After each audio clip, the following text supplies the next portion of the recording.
Hi mga ka-lovewins! Welcome back to another vlog. And for today's vlog, obvious naman na about sa Halloween. I'll show you guys kung paano ko nagawa tong Halloween makeup look na ito. Ayan, natatanggal na. Sorry kasi kanina pa to nag-photoshoot na kami para dun sa competition sa office. So hopefully manalo ulit ako para may panghanda naman ako sa aking birthday. So, samahan niyo ako! Pansinin mo rin naman ako, buksan mo rin naman ang puso mo. Labis-labis ang iyong nadarama, dahil iba magmahal ang isang morena.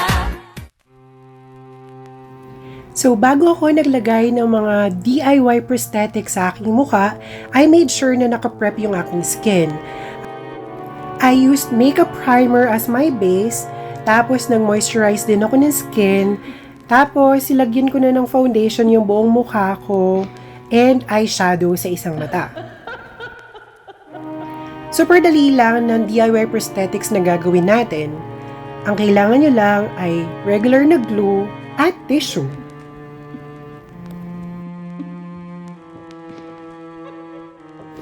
I also made sure na non-toxic yung glue na ginamit ko sa aking skin. Mag-roll lang kayo ng maliliit na tissue paper, tapos i-glue nyo sa skin nyo. Bahala na kayo kung anong design yung ilalagay nyo sa mukha nyo. But in my case, I decided na gumawa ako ng parang kalmot. Malalaking kalmot.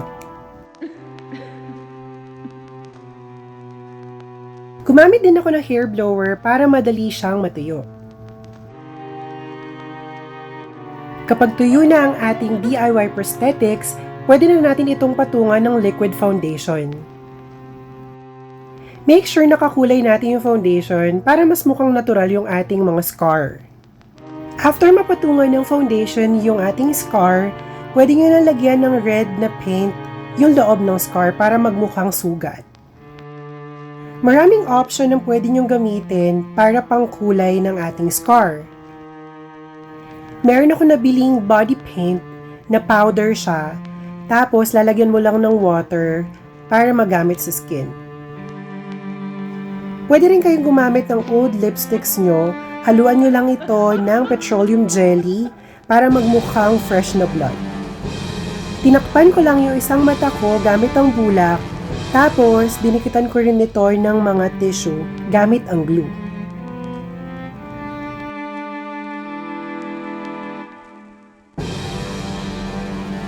Be extra careful sa paglalagay ng glue malapit sa ating mata kasi masakit ito pag nalagyan.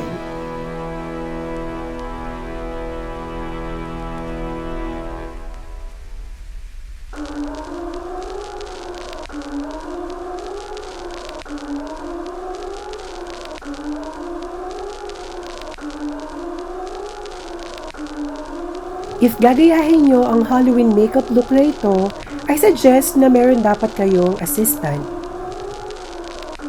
Mahirap kasi mag-ayos dahil isa lang ang gamit nating mata.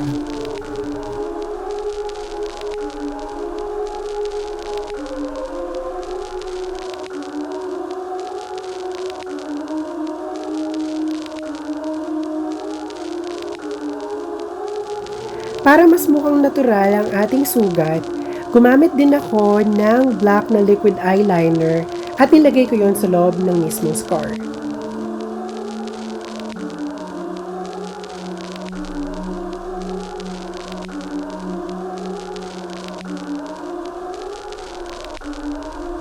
After matuyo ng ating eye patch, nilagyan ko na rin ito ng foundation tulad ng ginawa natin sa scar.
Pwede pa rin tayong magdagdag ng iba pang scar sa ating katawan.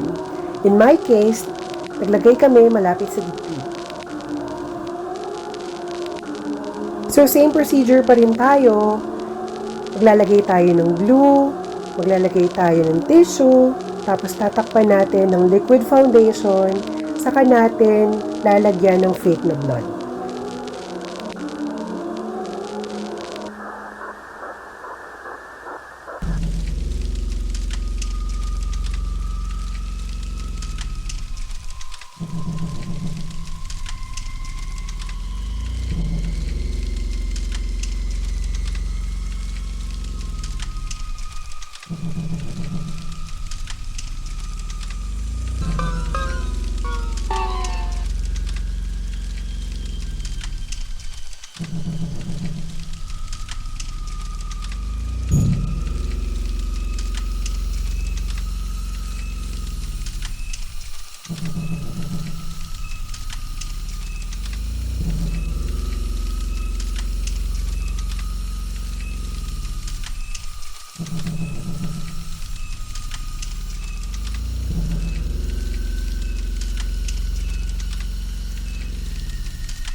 Para mas maging makatotohanan ang ating sugat, I actually made use of 3 colors. Isang light red, isang dark red, at black.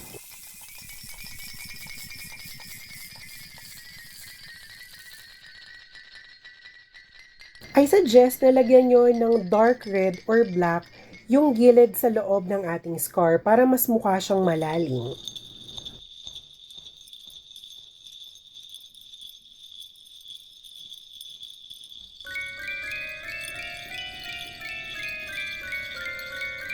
Unfortunately, I had to take off yung una nating ginawang eye patch.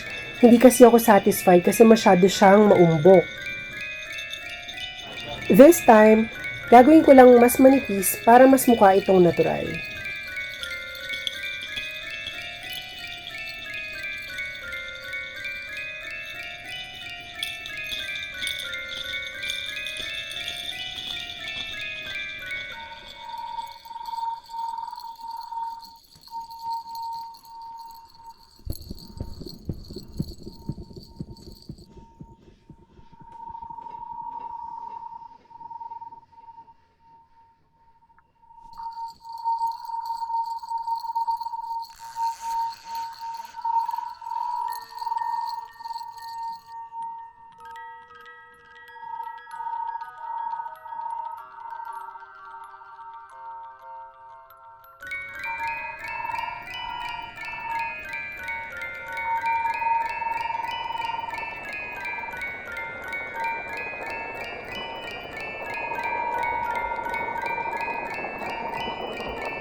Para naman sa nakaluwang eyeballs, gumamit lang ako ng lumang laruan ng aking mga pets at yun ang ginamit kong mata.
For finishing touches, lagyan nyo lang ng fake blood yung ating sugat.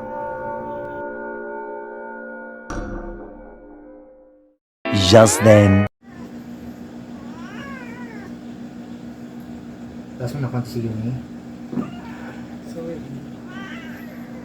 Tingnan. Yumi. Yumi. 1, 2. 1, 2.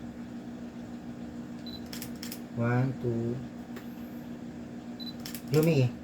Tingin dito. 1, 2. 1, 2. 1, 2. Tingin kay Yumi.